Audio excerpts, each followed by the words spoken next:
American consumers are getting crushed under trillions in debt with interest rates at decade highs, and the Fed's latest report on consumer credit just dropped a pretty big bombshell. Today, we will do a deep dive into the consumer, their debt, and most importantly, the cost of all that debt, the interest. What does all of it say about the health of the average American consumer? Are we at the start of a deflationary credit contraction? And if so, why? So the Fed just put out their monthly report on consumer credit. Remember, when we talk about credit, one man's credit is another man's debt. Important to remember that. Here's one of the more notable points that I want to visualize. We'll look at the actual report in a second here, but here's one of the more notable points I want to illustrate with a graph. So here is the percentage change in revolving credit. Again, remember, interchangeable with debt. This is the percentage change on a monthly basis. We saw a 3.2% contraction in in terms of revolving credit. What that means now, that can come one of two ways. That can come via defaults, right? American consumers are just not able to pay the credit card. They go delinquent. The bank writes it off, charges it off. Could come that way, or it could come from consumers going, well, yeah, I'm just going to try to pay down my debt and definitely not take on any new debt. Now, this is important for a number of reasons, really important. Number one, when you think of if you have $100 in your checking account, I know times are tough, $100 in your checking account, over 70 of those dollars were printed not by the Fed, not by the Treasury, but by a private bank. Private banks print dollars. They are actually the main creator of dollars in the modern system. The Fed and Treasury certainly do create dollars, right? Bank reserves with the Fed and currency and the mint, all that, the official kind of monetary base, that is certainly true. But private banks create way more in terms of dollars than the Fed or the Treasury. Now, remember, the bank writes a loan. For them, it is an asset, double entry accounting. For them, it's an asset. For you, it's a liability. So you're in LA, you want to get $1 million mortgage on a nice little starter home here. Okay. The bank writes you $1 million check. The bank just created those dollars out of thin air, but they're very real dollars to you. And you can go buy a very real thing with those $1 million that the bank just created. The bank records it down on their balance sheet as an asset. And for you, it's a liability. So this drives liquidity, right? Has inflationary, disinflation, or even deflationary consequences. And when we look at the growth of this private bank credit creation, and in terms of kind of aggregate economic output and the overall economic activity, it is very, very important, right? If banks are not writing new loans, if they are not constantly growing the money supply in terms of if credit is not constantly expanding, you can very quickly, given how highly levered the modern day system is, if you are not constantly expanding the money supply, meaning declining purchasing power, if you do not have those conditions, if you start to see a contraction in liquidity and in the money supply in credit creation, you can get into a deflationary spiral, and this cannot be allowed because of how highly levered the system is. It must continue to grow kind of in perpetuity. And the longer you go on, the more highly levered it gets, the less you can accept in terms of deflation or credit contraction because you are getting more levered. So this is what we've covered with Japan. We just did a video yesterday on their bond market. We talked about their lost decades, right? Period of very prolonged economic malaise, high unemployment, on and on. We've covered that in those videos. Well, one of the main problems in Japan was that the society had a deeply entrenched deflationary mindset. Not only did they not want to go into new debt, right? Not only did they not want to grow in terms of the amount of credit that they're exposed to or debt that they're in, but they were shrinking, right? They were saving money. They were paying down debt and they were saving money. And that got deeply entrenched in the society psychologically. And that was one of the big reasons that kept them in that economic malaise. This is part of what the Bank of Japan was trying to reverse through negative interest rates, right, and yield curve control and all of that. They were trying to stimulate this. They were trying to stimulate private bank credit creation and spending. Now, remember, 65%, about 65% of American GDP is consumer spending. So this is really, really important in terms of kind of the overall economy in the US. And we see a 3.2% reduction going back to the early 80s. We have not seen that level of reduction more than, just clearly with the GFC and the kind of recovery period of malaise. Clearly, credit was contracting, but really outside of that, it is very rare to see a 3.2% month over month credit contraction. So whether or not this is just month over month, or what if this reverses, is a different story. But if this continues, this could have profound consequences for inflation and the rate of change of prices, GDP, and kind of overall economic activity, and therefore the deficit. And so here in red is one of the ways that this can decrease. Clearly, it makes sense if it's increasing. For example, here in March of 2022, revolving credit card growth was growing at 27%. So this means, the amount of credit being extended was growing at 27%. Well, one of the ways it can contract is through charge off or defaults, right? A person goes delinquent. The bank realizes I'm never getting this money back. I'm just going to write it off, charge it off, and it gets marked as a loss. And this is this charge off rate, the amount of the percentage of accounts, credit card accounts that are getting charged off. This has actually started to curl up again. This data is a little bit lagged. Currently, the number's 4.7. Right now, the last data we have 4.4. It's actually 4.7%. And so how much of this is due to charge-off rates, defaults, versus how much of it is just consumers paying down a balance? Because that's the other way that this can contract.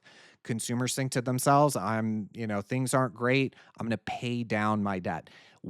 I called, I think in December, January on X, I called for the start of a kind of a default cycle or contractions. And the reason for this was the people I know, it was just purely anecdotal kind of gut feeling. The people I knew in real life were all talking, especially younger people, talking about this kind of mindset. I'm going to not take on any new debt. Not only that, but I'm going to try to pay debt down. And I think what is going on, we'll show here. Clearly, 2020, we saw a huge deleveraging, right?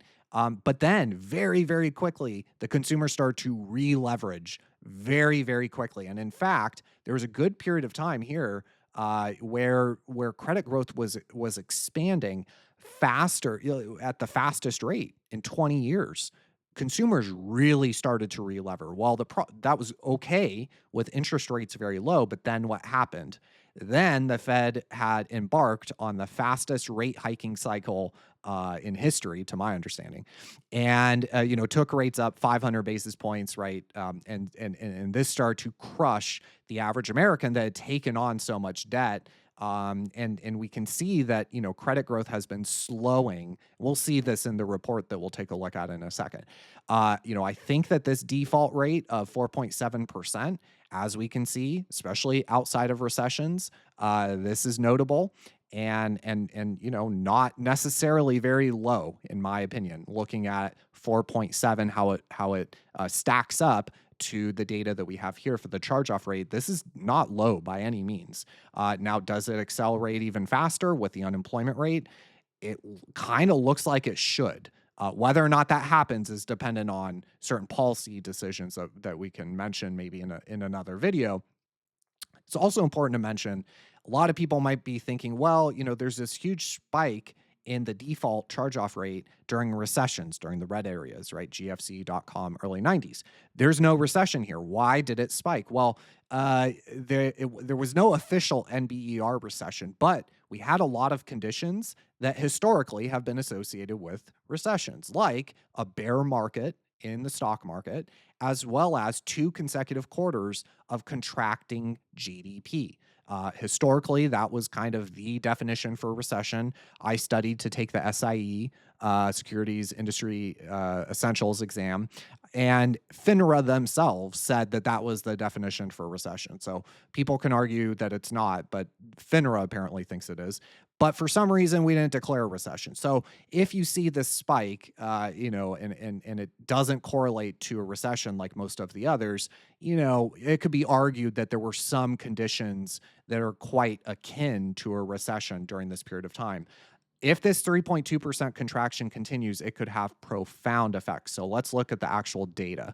I will link this report in the description. Here is the annual rate of change, total consumer debt. Consumer debt is still growing at an annualized rate of 1.2%, but this is much lower than 2021, 2022, 2023, 2024, where it was growing at 5.7, 7.7, 2.7, 2.0.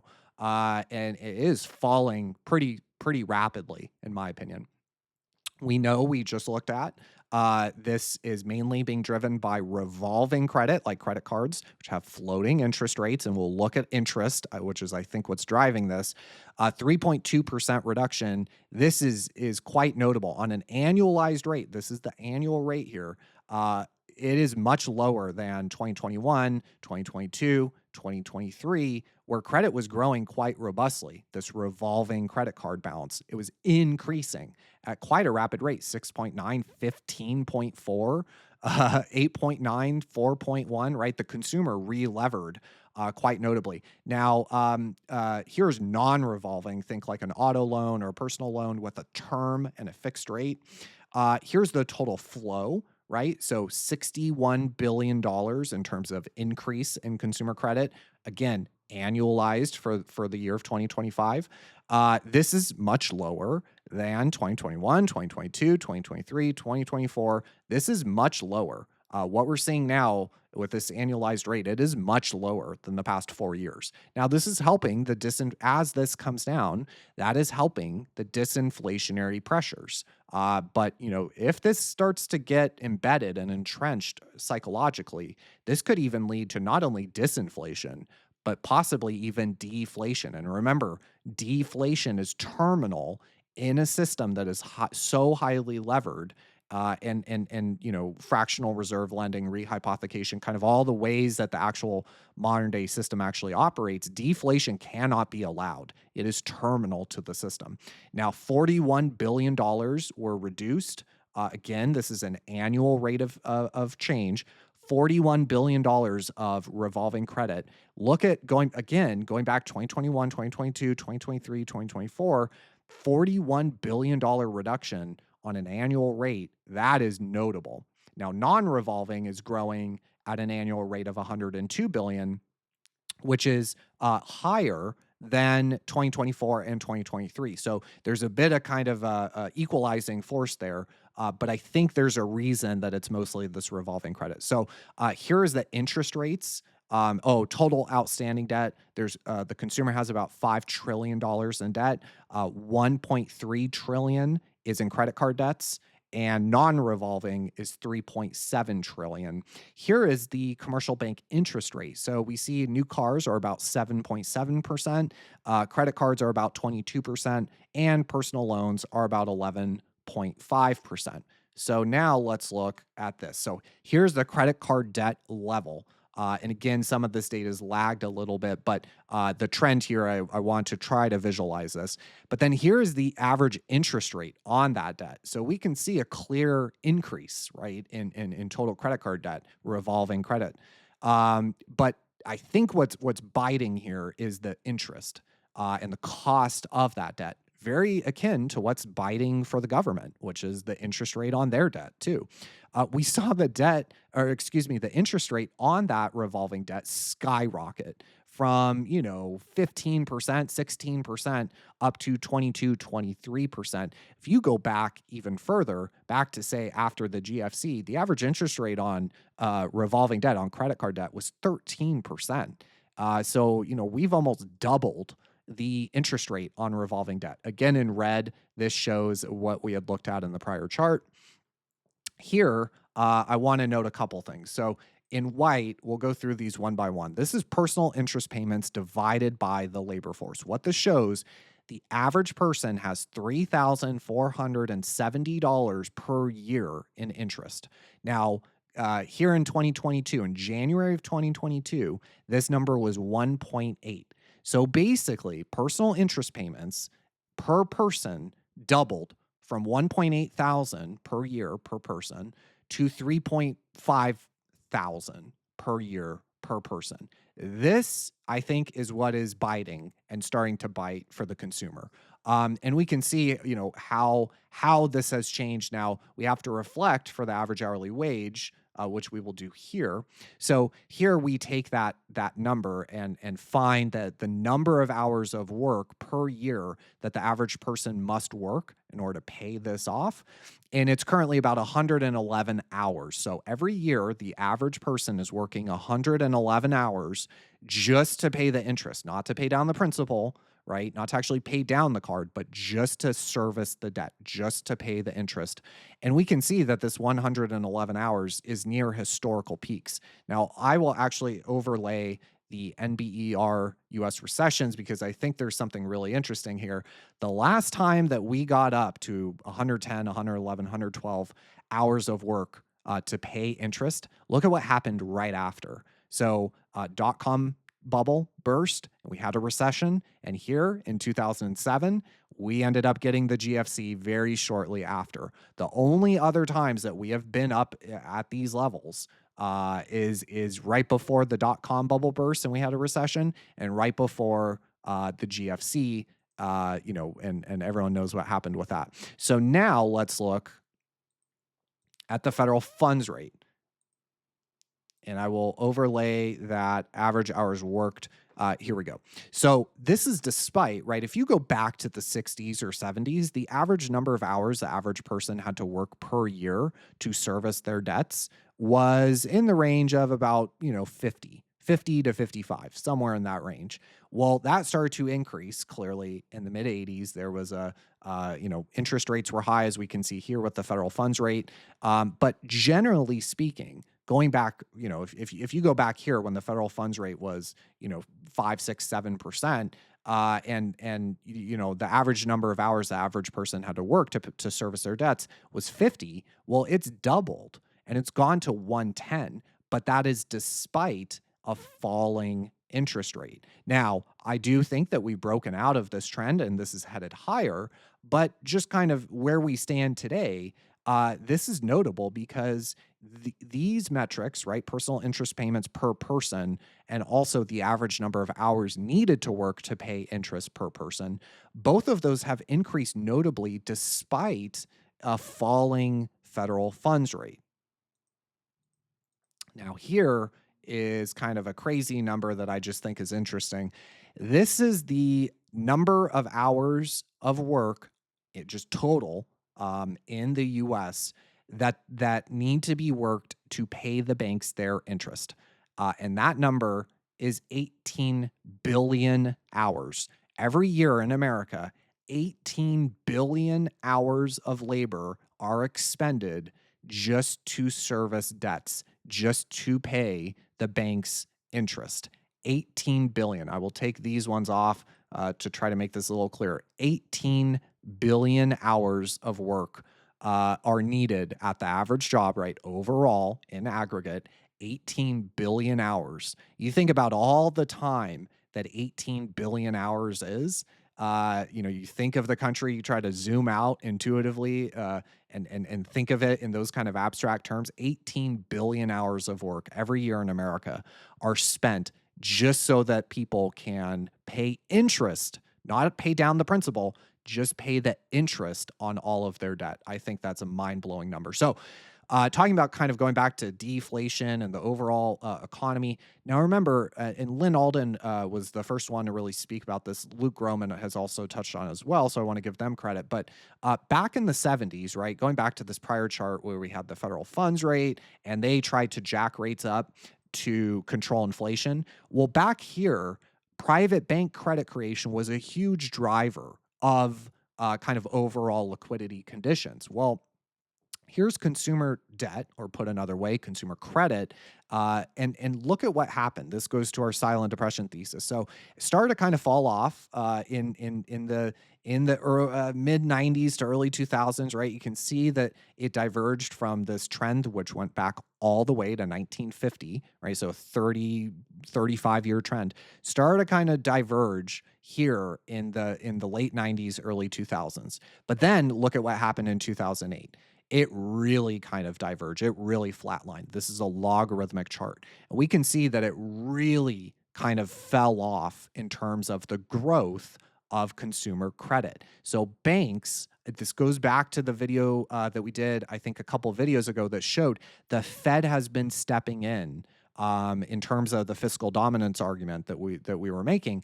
The Fed has had to step in to an increasing degree, and we'll take a look at a pretty mind-blowing stat here in a second. But this chart, I think, really illustrates that. This is total consumer debt. Put another way, total consumer credit. And we can see that it has been falling off for 20 years. And what this means is, again, this is part of the reason that the M2 money velocity has also started to fall off. M2 money supply velocity, that peaked here in 2001, 2002. And it coincided with a decrease in the rate of growth for total consumer credit or total consumer debt. Here's total loans and leases for banks. And again, you can see a similar dynamic. The data doesn't go as far back, it only goes back to the mid 70s. But you can see that this trend that we had here, something slowed down in the early 90s. You could even readjust this trend line to maybe something like that. And the gap here is immense because this is a logarithmic chart. Right now, total loans and leases from commercial banks is $12.8 trillion. If we had kept pace with the trend rate of growth from the 70s all the way up until the GFC, total consumer credit or total consumer debt would be $27 trillion. So the difference there is what, $13 trillion, $14 trillion. That is a staggering amount of money. So here is a couple other charts to illustrate what I think is going on here with the interest and how bad it's crushing. We'll get to the Fed chart next to finish up. But here is consumer revolving credit, the annual interest. Every year, Americans are paying $243 billion to the banks in the form of interest. Now, we can see how dramatically that rose following the rate hiking cycle from the Fed. Now, in red, we have consumer revolving credit. Again, this is just credit cards. Revolving credit, this is just credit cards, $243 billion just in credit card interest. Here in red, we have that credit card interest divided by the average hourly wage. Again, 7.7 billion hours of work at the average job, right? Overall in America, 7.7 billion hours to pay credit card interest. Just credit card interest, 7.8 billion hours are being worked, just not to pay the principal down, just to pay the interest. Now in blue, we have the annual interest per person and the hours worked at that average hourly wage. We can see that, again, this is all just for credit cards. For credit cards, that number's 47 hours. So a full 40-hour work week every single year is being worked by the average person just to pay the interest on their credit cards. Now, to finish up here are two lines that I think is important because we're talking about consumer credit, because we're talking about the higher rates biting, right? And we're talking about kind of a credit contraction potentially, maybe a start of a default cycle, this sort of thing. I think it is important to kind of give another data point here, which is a relatively positive data point for at least for the older folks that were able to buy a house, which is they have termed out their debt, right? They have a term on their debt. It's a 30-year mortgage. And when we had those very, very low rates, they were able to refinance and term out their debt at very low rates. So here in red, we have mortgage debt service as a share of disposable income, and it is at 5.8%. as we can see, that is at least going as far back as the data goes here. That is quite healthy, and the reason it's quite healthy is because they were able to term out their debt because of the massive liquidity injections and easy monetary policy by the Fed.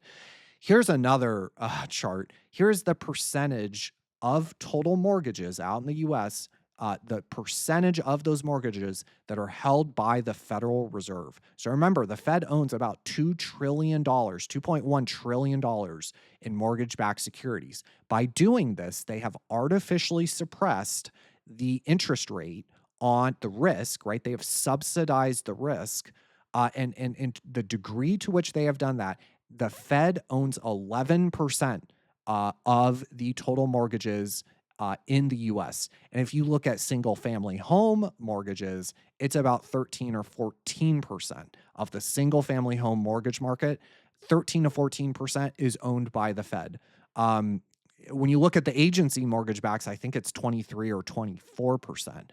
So the Fed, again, going to our kind of fiscal dominance video, the Fed has been stepping in to an increasing degree to bail out the U.S. economy and to bail out certain issues that are becoming a problem. Here we can see one such issue. Now, if you're an older person, this has propped up the value of your home.